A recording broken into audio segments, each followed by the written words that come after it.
السلام علیکم معزز سامعین، آج میں آپ کے لیے بلال کی 39ویں قسط کا پارٹ 1 لے کر آئی ہوں۔ اس سے پہلے کہ ہم شروع کریں، برائے مہربانی آپ چینل کو سبسکرائب کر دیں اور بیل آئیکن پریس کر دیں تاکہ آنے والی تمام اقساط آپ تک بر وقت پہنچ سکیں۔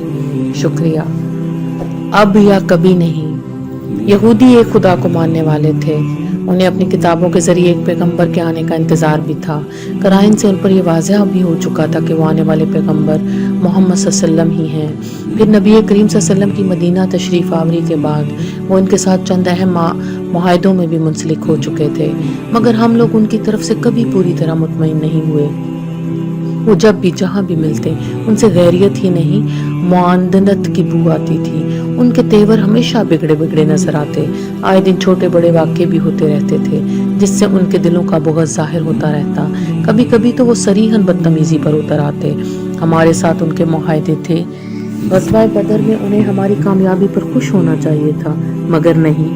رسول کریم صلی اللہ علیہ وسلم ان کے پاس خوشخبری لے کر گئے تو ادھر سے یہ جواب ملا کہ قریش نا تجربہ کار تھے، ان سے جیت جانا کوئی بڑی بات نہیں۔ ہم جیسے جنگ آزمودہ بہادروں سے پالا پڑتا تو پتہ چلتا کہ جنگ کسے کہتے ہیں۔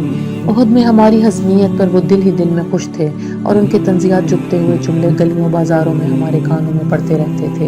وہ ہم سے معاہدہ تو کر بیٹھے تھے، مگر لگتا تھا کہ مسلمانوں سے 50 آزمائش پر تلے بیٹھے ہیں اور مسلمانوں پر ایک فیصلہ کن وار کا ارادہ رکھتے ہیں۔ رسول کریم صلی اللہ علیہ وسلم ان کے رویے سے پریشان رہنے لگے تھے۔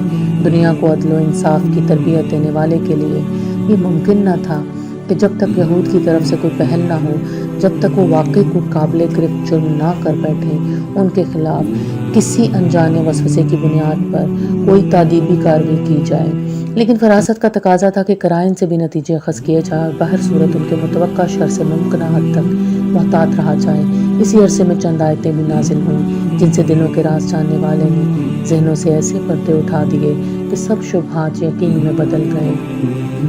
اللہ تعالیٰ نے آل عمران کی 118ویں آیت میں واشگاف الفاظ میں اعلان فرمایا، وہ تمہیں برباد کرنے کی ہر ممکن کوشش کریں گے، وہ تمہیں تکلیف پہنچا کر خوش ہوتے ہیں، ان کی نفرت ان کے منہ سے نکلتے ہوئے الفاظ سے آیا ہے، لیکن جو بغض وہ اپنے دلوں میں رکھتے ہیں وہ اس سے کہیں زیادہ ہے۔ پھر ایک اور آیت نازل ہوئی، آل عمران کی 120ویں، تم کو اچھی حالت میں دیکھ کر انہیں افسوس ہوتا ہے اور تم پر کوئی بری حالت آ پڑتی ہے تو وہ اس سے خوش ہوتے ہیں۔ اب بھی ہر ایک کو یقین تھا کہ کسی بھی وقت کوئی واقعہ رونما ہو سکتا ہے۔ رسول کریم صلی اللہ علیہ وسلم نے مکمل حفاظتی تدابیر اختیار کر لیں، چاروں طرف اپنے جاسوس پھیلا دیے کہ اہل یہود کی حرکات و سکنات پر نظر رکھیں اور ان کی ہر چال سے باخبر رہیں تاکہ مسلمان اچانک کسی سازش کا شکار نہ ہو جائیں۔ وہ حسد کی آگ میں چلے جا رہے تھے۔ ہمارے دین کی روز افزوں مقبولیت، ہمارے پیغمبر صلی اللہ علیہ وسلم کی ہر لحظہ بڑھتی ہوئی توقیر ان کے دلوں کا ناسور بن گئی تھی۔ قریش مکہ سے ان کے ساز باز کی اطلاعات بھی ملتی رہتی تھیں، خاص طور پر ان کے قبیلے بنو قینقاع کی ریشہ دوانیاں زوروں پر تھیں۔ عبداللہ ابن سلام جو اسی قبیلے کے فرد تھے ان کی رگ رگ سے واقف تھے۔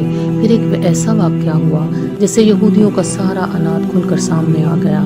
مدینے کے جنوب میں جہاں قینقاع آباد تھے، ایک مسلمان عورت کسی خرید و فروخت کے سلسلے میں جا رہی تھی کہ ایک یہودی صراف نے اس سے چھیڑخانی کی۔ ایک مسلمان راہ رو نے یہ صورت دیکھی تو اس نے صراف سے باس پرس کی۔ جھگڑا بڑھ گیا، تلواریں بے انعام ہو گئیں اور یہودی صراف قتل ہو گیا۔ اسی اثنا میں اور یہودی بھی اکٹھے ہو گئے تھے۔ انہوں نے مسلمان کو قابو کر کے شہید کر دیا۔ دونوں طرف سے ایک ایک فرد جان سے ہاتھ دھو بیٹھا تھا۔ اسی پر بات ختم ہو سکتی تھی، مگر بنو قینقاع تو جیسے ادھار کھائے بیٹھے تھے۔ انہوں نے باقاعدہ جنگ کی ٹھان لی اور 700 مسلح افراد کا لشکر تیار کر لائے۔ کم و بیش اتنی ہی نفری کی توقع انہیں عبداللہ ابن ابی اور عبادہ بن الصامت سے تھی، مگر ان دونوں نے ساتھ نہ دیا۔ نبی کریم صلی اللہ علیہ وسلم کے حکم پر مسلمانوں نے بنو قینقاع کے لشکر کو چاروں طرف سے گھیرے میں لے لیا اور انہیں ہتھیار ڈالنے کا حکم دیا۔ 2 ہفتے تک محاصرے میں رہنے کے بعد انہیں غیر مشروط طور پر خود کو مسلمانوں کے حوالے کرنا پڑا۔ اب ان کے بارے میں کوئی حتمی فیصلہ کرنے کا وقت تھا۔ رسول اللہ صلی اللہ علیہ وسلم اپنے خیمے میں تھے کہ ابن ابی پہنچا اور اپنے حلیفوں کی امان ماننے لگا۔ حضور صلی اللہ علیہ وسلم نے غصے سے منہ پھیر لیا، مگر ابن ابی رضی اللہ تعالیٰ عنہ نے ان کا دامن پکڑ لیا۔ رسول اللہ صلی اللہ علیہ وسلم نے سختی سے اسے دامن چھوڑنے کو کہا، مگر اس نے کہا واللہ میں آپ کا دامن نہیں چھوڑوں گا جب تک آپ بنو قینقاع سے اچھے سلوک کا وعدہ نہیں فرمائیں گے۔ ان کے مجھ پر بڑے احسان ہیں۔ پیغمبر رحمت صلی اللہ علیہ وسلم نے ارشاد فرمایا کہ میں تیری خاطر ان کی جان بخشی کرتا ہوں، مگر انہیں مدینہ چھوڑنا پڑے گا۔ یہ کہہ کر انہوں نے عبادہ ابن الصامت رضی اللہ تعالیٰ عنہ کو حکم دیا کہ انہیں مدینے کی حدود سے باہر چھوڑائیں۔ مدینے سے نکالے جانے کے بعد انہوں نے وادی القرہ میں ایک یہودی قبیلے کے یہاں پناہ لی اور کچھ دن وہاں رہ کر شام کی سرحدوں پر جا آباد ہوئے۔ اس کے بعد یہودی قبیلہ بنو نذیر بھی انہی کے نقش قدم پر چلا اور مدینے سے خارج کر دیا گیا۔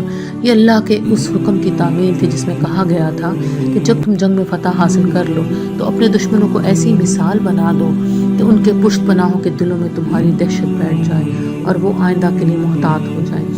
دہشت پھیلی اور ایسی پھیلی کہ مدینے میں جس کے دل میں چور تھا اپنی عافیت کی راہیں تلاش کرتا نظر آتا تھا، مسلمانوں سے بہت اچھا سلوک برتتا تھا، ان کے ہر کام میں اس طرح پیش رہتا تھا کہ جیسے کبھی کوئی خلش تھی ہی نہیں۔